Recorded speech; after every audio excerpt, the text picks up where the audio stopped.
Assalamualaikum warahmatullahi wabarakatuh. Kami dari kelompok 6 akan memaparkan hasil diskusi kami mengenai konsep PNC Agropreneurship, yaitu es krim stik buah naga. Berikut adalah contoh pengolahan es krim stik buah naga. Kami mengambil komoditas buah naga yang berasal dari kota Jember yang nantinya akan diolah menjadi olahan es krim dengan beberapa varian seperti coklat, vanila, dan original yang nantinya akan dikemas dengan kemasan yang ramah lingkungan. Pada bisnis es krim stik buah naga ini terdapat manajemen tim usaha yang berisi pembagian kerja dan tugas masing-masing. Yang pertama, untuk jabatan tertinggi terdapat manajer yang dipegang oleh Nahrul Firdaus. Lalu manajer tersebut membawahi beberapa departemen. Yang pertama ada Departemen Administrasi Keuangan yang kepala bagiannya dipegang oleh Putri Fiska. Lalu ada Departemen Pemasaran dengan kepala bagian Izah Mariami. Lalu ada Departemen Produksi dengan kepala bagian yaitu Yulianti R. Lalu ada Departemen Persediaan dan Pengemasan yang dibawahi oleh kepala bagian Nada Alivia. Dari beberapa kepala bagian tersebut terdapat beberapa staf masing-masing departemen. Untuk pembagian tugas pada masing-masing tim manajemen usaha, seperti yang pertama, manajer yang bertugas dan bertanggung jawab. Yang pertama yaitu mencapai tujuan perusahaan. Yang kedua, mengatur dan mengendalikan setiap departemen dan staf yang dipimpinnya. Yang ketiga, mengembangkan kualitas perusahaan. Yang keempat, mengevaluasi dan menilai kinerja setiap karyawan sesuai target yang ditetapkan.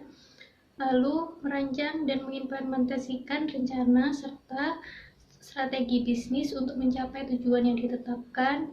Lalu, menjalin relasi dan komunikasi dengan mitra dan supplier yang ada pada perusahaan, lalu memastikan bahwa perusahaan memiliki sumber daya yang cukup dan mumpuni untuk mengerjakan strategi bisnis yang direncanakan, lalu mengatur dan mengorganisasikan cara kerja karyawan untuk memastikan output yang maksimal, lalu melakukan supervisi terhadap kinerja karyawan dan memberikan feedback untuk meningkatkan efisiensi dan efektivitas karyawan.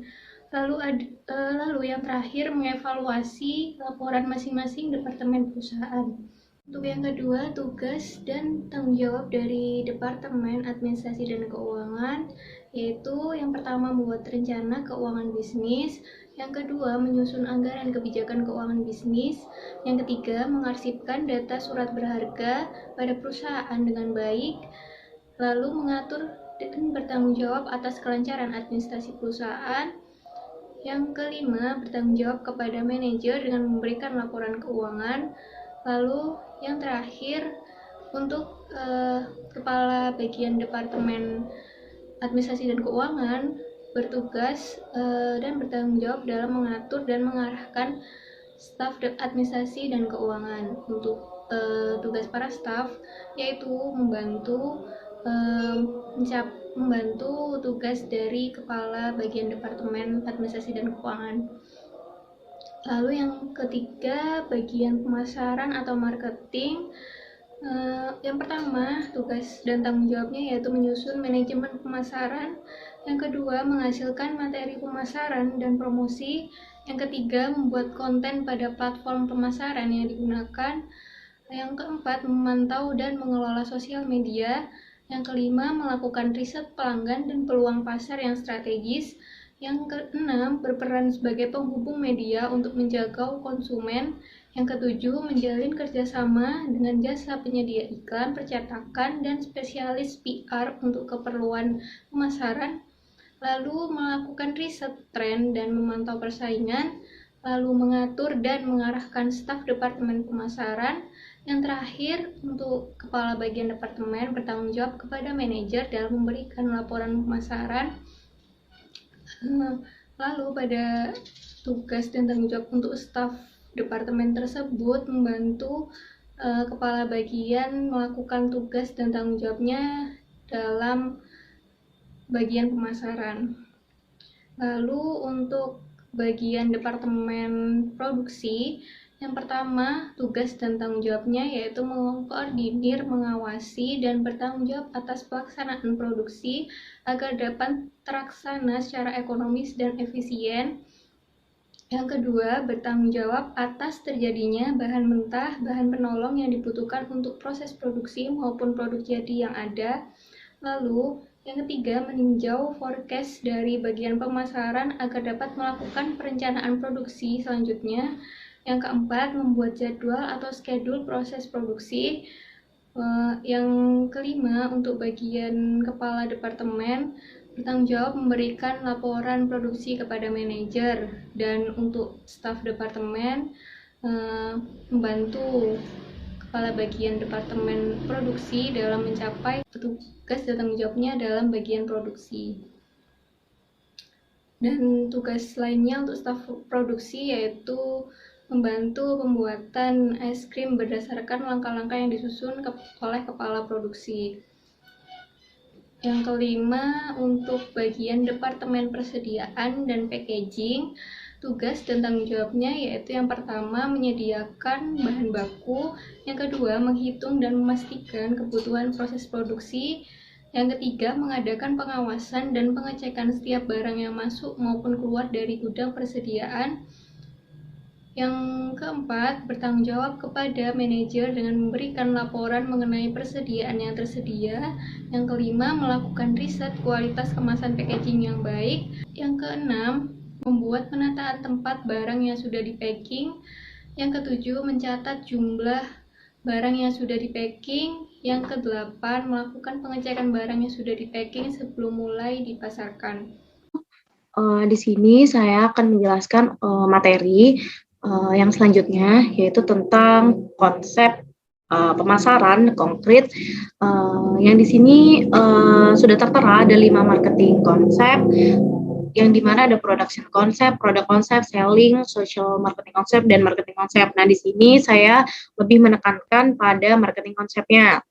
Nah, untuk yang selanjutnya yaitu ada beberapa target market, ada price, place, product, physical environment, process, people, dan yang di sini saya menekankan pada promotionnya. Nah, promotionnya di sini ada beberapa pilihan, yang dimana ada special offers, yang dimana yaitu harga spesial yang ditawarkan, ada advertising atau iklan yang akan dipromosikan dari produk yang akan kita tawarkan, ada endorsement. Nah, endorsement ini adalah kita memberikan barang dengan cara memberikan barang kepada influencer yang memang relate dengan barang yang akan kita jual, atau dengan hal-hal lain seperti paid promote dan lain sebagainya, itu banyak hal. Nah, untuk yang keempat ada user trials. Nah, user trials ini biasanya kita temukan di mall-mall gitu ya. Di mall-mall ada suatu stand, terus kita lewat seperti itu, terus ada yang menawarkan untuk tester. Jadi produk trialnya itu ditawarkan, ketika cocok maka konsumen itu akan tertarik untuk membeli, seperti itu kan. Nah, ini user trials. Nah, untuk yang selanjutnya ada direct mailing, di mana biasanya suatu perusahaan itu membagikan Google Form yang kemudian nanti berisikan untuk submit email, yang dimana nanti ketika ada produk-produk baru itu akan disampaikan melalui email itu, atau bahkan kita sering dimintai nomor telepon. Nah, itu kita biasanya dihubungi secara langsung, ada produk-produk baru atau special offers yang mereka tawarkan. Nah, yang kita tawarkan seperti itu ya. Nah, ada yang selanjutnya atau poster yang biasa kita lihat, poster kegiatan-kegiatan yang mungkin kita sebagai mahasiswa sudah sering melihat juga. Ada beberapa free gift. Nah, free gift ini ada bentuk barang-barang yang dipergunakan untuk sebagai hadiah dari penjual kepada customer untuk menarik perhatian konsumen itu sendiri, seperti itu. Ada yang namanya competition dan joint venture. Nah, di sini mungkin saya bisa menjelaskan beberapa bentuk nyata dari promotion atau konsep marketing itu sendiri. Nah, ini bisa kita lihat. Nah, ini ada grand opening. Nah, bentuk grand opening bisa sebagai announcement gitu ya, pemberitahuan bahwasannya tanggal 30 Juni nih ada produk baru seperti itu. Nah, atau memang di sini saya contohkan produk kita sendiri yaitu es krim. Nah, es krim buah naga yang dimana grand openingnya itu kita meluncurkan dalam bentuk poster seperti itu, flyer yang menunjukkan langsung dengan foto produknya, karena di sini kita juga mempromosikan. Nah, dengan kata lain bahwasannya kita mempunyai produk yang memiliki keunikan dan keunggulan khusus yang dimana bungkus atau packaging dari es krim buah naga itu sendiri bisa didaur ulang seperti itu. Nah, dalam bentuk lain misal ada special offers. Nah, jadi kita menawarkan ada 50% untuk tanggal-tanggal tertentu, yang kemudian 40% pada bulan-bulan tertentu juga. Nah, di sini ada free gift yang dimaksudkan saya jelaskan tadi, yang dimana ada special cake untuk setiap pembelian 5 es krim seperti itu. Jadi mereka tertarik untuk membeli es krim buah naga itu sendiri. Nah, mungkin kita bisa lanjut ke pembahasan yang selanjutnya, yaitu konsep permodalan. Nah, konsep permodalan di sini ada utang dan ekuitas modal itu sendiri. Kita bisa menggunakan model dari utang yang kita pinjam. Nah, beberapa hal lain seperti ini sumber dana perusahaan ya, itu ada sumber eksternal dan sumber internal.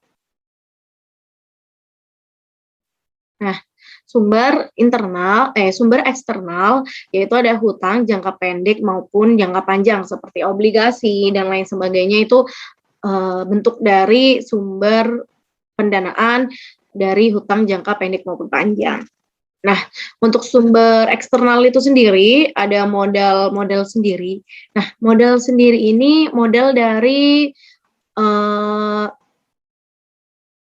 pemilik perusahaan, atau mungkin jika perusahaannya itu ada beberapa pemilik, itu gabungan dari beberapa modal pendiri perusahaan seperti itu, atau memang ada dari kerabat dan lain sebagainya seperti itu. Nah, untuk yang kedua yaitu ada sumber internal, yang dimana sumber internal itu ada laba tidak dibagi atau laba ditahan, yang dimana laba dari perusahaan atau misalkan dari penjualan produk pada bulan ini akan dialokasikan sebagai sumber dana atau modal di kemudian hari seperti itu. Nah, untuk yang kedua yaitu depresiasi penyusutan. Nah, mungkin cukup sekian beberapa sumber atau konsep permodalan dari suatu perusahaan. Bisa dari beberapa sumber gitu ya, bisa kita lihat sendiri dari pembahasan tadi. Mungkin cukup sekian dari saya. Untuk selanjutnya, materi selanjutnya bisa dijelaskan oleh rekan saya. Baik, kita sampai di perhitungan. Di sini akan membahas tentang berapa banyak biaya yang dikeluarkan untuk membuat es krim buah naga.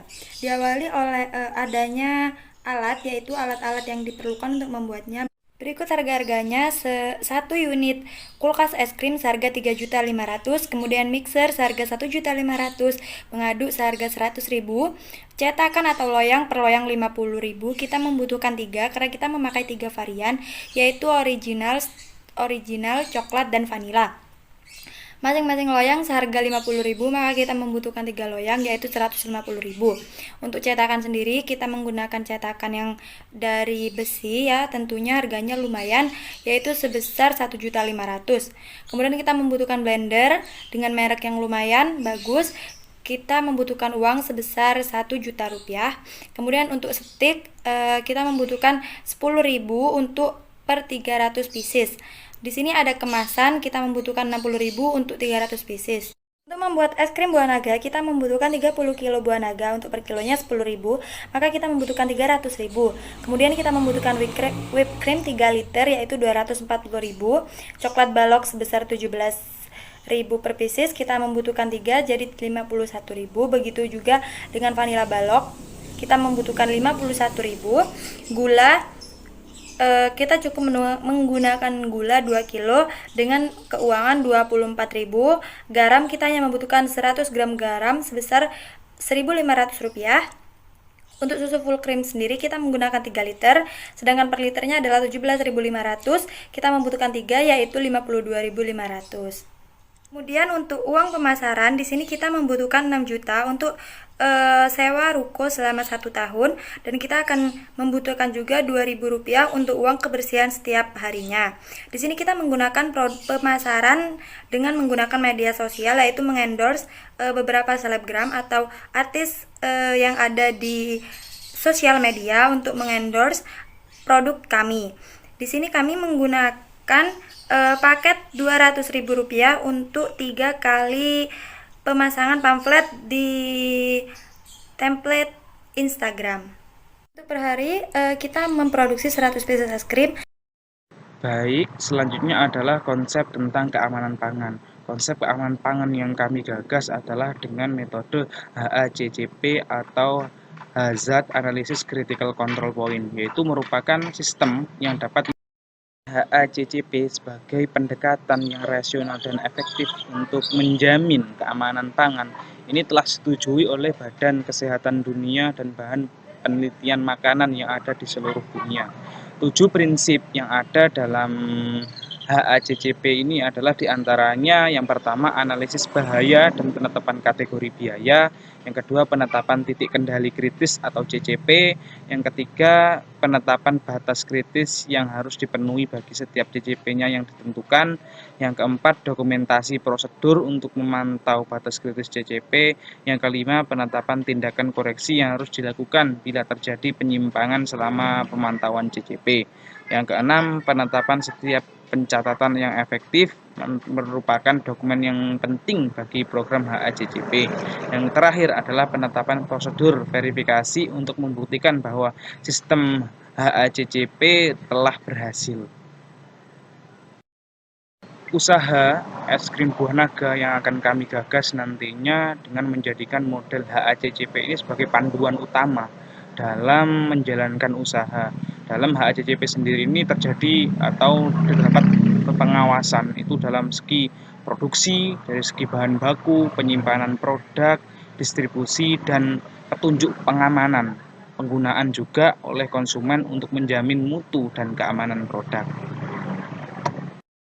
Dengan kita menerapkan HACCP ini adalah mengetahui di manakah letak dari titik rawan yang dapat membahayakan produk, sehingga produk akhir yang akan diterima oleh konsumen ini merupakan produk yang benar-benar siap untuk dikonsumsi dan aman bagi konsumen. Penyusunan HACCP plan di dalam sebuah perusahaan di usaha kami nantinya yang dimana bergerak di bidang es krim ini dilaksanakan berdasarkan prinsip HACCP. Menurut Badan Standar Nasional Indonesia dikatakan bahwasanya prinsip nanti yang akan diterapkan dalam HACCP ini sudah sesuai dengan yang ada di Panduan Standar Nasional Indonesia. Selanjutnya adalah terkait desain kemasan yang akan kami gunakan pada produk es krim nantinya. Ada beberapa hal yang akan saya masukkan ke dalam desain saya nantinya. Pertama adalah desain kami nantinya ini kami buat dengan desain yang sederhana, membuat desain yang simpel namun tetap menarik. Kami tidak memasukkan desain yang terlalu rumit karena kesan yang tampil akan membingungkan para konsumen. Adalah kemasan produk yang kami gunakan nanti akan menggunakan warna yang cerah, karena warna yang cerah nanti lebih menarik lagi kepada konsumen. Namun sebelumnya kita melakukan riset pasar bagaimana produk-produk es krim itu dibuat. Adalah memanfaatkan gambar yang menarik. Berdasarkan sebuah survei bahwasanya orang Indonesia ini karena kita pasarnya terlebih dahulu menjangkau secara nasional, jadi orang Indonesia ini lebih suka kepada produk yang menampilkan gambar yang berbau visual. Oleh sebab itu nantinya produk kami akan menggambarkan beberapa gambar meskipun hal itu tidak berkaitan dengan produk, namun kami akan menambahkan gambar-gambar yang lucu atau karikatur yang secara tidak langsung masih terkait dengan penciptaan produk tanpa harus terkesan kaku. Keempat, kami nantinya akan menambahkan data legalitas dari lembaga pemerintah. Di dalam produk kami nantinya ini akan ada tulisan bahwasanya produk kami ini sudah mendapatkan sertifikasi dari Badan Pengawas Makanan dan Obat, Dinas Kesehatan maupun sertifikasi halal. Yang kelima yang akan kami masukkan nantinya adalah kami memberikan beberapa informasi yang menarik, mengingat informasi ini juga sangat penting bagi konsumen. Informasi yang akan kami buat nantinya adalah menggunakan huruf dan font menarik agar lebih mengena kepada konsumen, agar lebih dikenal dengan konsumen dengan produknya seperti ini.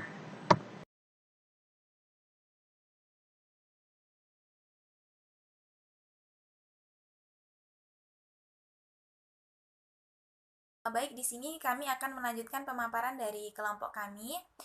Sebelumnya perkenalkan, nama saya Yulianti R dengan NIM 31196124. Di sini saya akan memaparkan konsep peluang kerjasama dengan pemerintah atau pebisnis lain.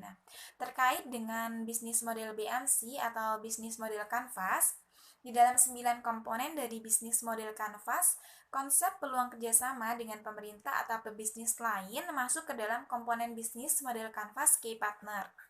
Key Partner atau kerjasama sendiri, kami memiliki peluang. Yang pertama, kami bisa bekerja sama dengan petani. Dengan bekerja sama dengan petani, diharapkan petani mampu menyediakan bahan baku buah naga dengan kualitas yang unggul. Yang selanjutnya, key partner kami adalah pengusaha. Diharapkan pengusaha mampu untuk terus melakukan inovasi produk dan memodifikasi produk supaya bahan baku produk memiliki nilai tambah yang nantinya akan berpengaruh pada nilai jual.